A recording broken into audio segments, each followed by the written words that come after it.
বিক্রি হওয়া শিশু সন্তান উদ্ধার, গ্রেপ্তার 2 শিশুকে তেলেঙ্গানা থেকে উদ্ধার করল পুলিশ। অন্ধ্রপ্রদেশ থেকে গ্রেপ্তার মাস্টারমাইন্ড মহিলা। তেলেঙ্গানায় নিঃসন্তানকে 3 লক্ষ টাকায় বিক্রি করে শিবা 3 লক্ষ টাকা নিয়ে শিশুকে বিক্রি করেছিল, তাকেও পুলিশ গ্রেপ্তার করে। উদ্ধার করা হয় শিশুকে।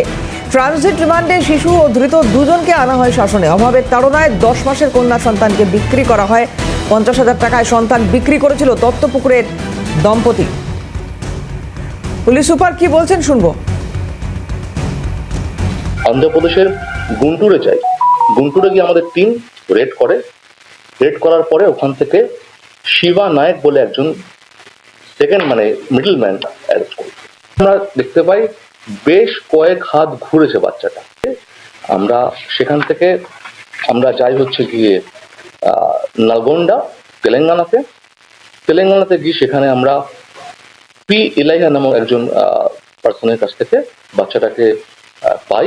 মানুষ যারা আছেন তাদের কাছে এরা বিভিন্নভাবে অ্যাপ্রোচ করে, যে যারা এই পাচার চক্র যারা কাজ করে, তারা যার আন্তঃরাজ্য যেখানে ছোট বাচ্চার ডিমান্ড রয়েছে, কেউ বাচ্চা দত্তক নিতে চান, তাদের কাছে একটা মোটা টাকার বিনিময়ে এরা বিক্রি করে দিচ্ছে।